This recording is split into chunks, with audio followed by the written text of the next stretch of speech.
this year we changed direction significantly. We went with ordinary women doing extraordinary things. I just feel like we had such a strong team of women pulling this book together. It was an honor to work with them, and it was, you know, but seeing Sally's photographs, you know, pop out of that book really is the highlight. And also, you know, being able to run the essay by Cynthia Diele, who wrote an amazing piece, Portrait of Her Mother. So it's an honor to kind of be able to run those beautiful essays alongside these beautiful photographs and present it in such a gorgeous way. It was really a highlight, actually, of my year, to be able to do the book in such a beautiful way this year. I feel very privileged to have been involved in this book.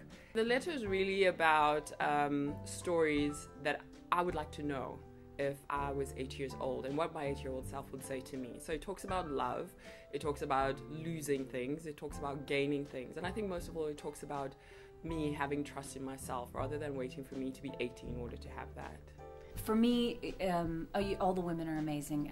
In particular, Mita Labaka. She's a social work manager for Children of Fire, and her story is just amazing. She's a survivor herself, and she kind of travels around the world trying to get support for these fire victims.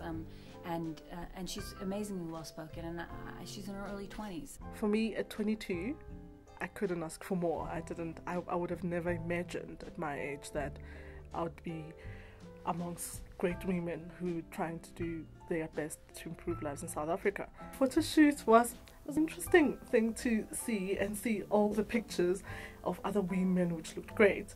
And I remember after a lot of pictures that had to be taken of me, and there's this one picture that I said, finally, I love this picture. I think I want this picture of me to be on the book. I'm just reading the story of Sarah Munyai, a potter in Limpopo, who basically transformed her village by doing pottery, and she's in her 80s and she's still at it. I love the story of Catherine St. Jude Pretorius, she's a rapper in Cape Town. She started working at this community center and decided that they needed some help. What's amazing is women doing things because they know it needs to be done, not because they're getting paid for it, not because, you know, of anything except for a burning desire within themselves to kind of see something happen.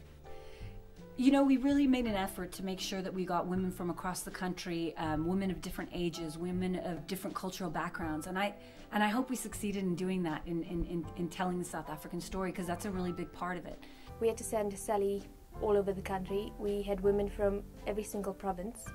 They were not just, you know, based in the cities, they were based in the rural areas. On certain occasions we even had to get Sally a guide to take her to the women. It's been an honor to be involved in every process of this, you know, of this book. The women, the team that I've worked with have just been amazing. It's just been an incredible experience. I don't know how we're going to outdo next year. I mean, we were looking at the book together with the team, and we don't know what we're going to do next year, actually, to outdo this, but we'll have to come up with something.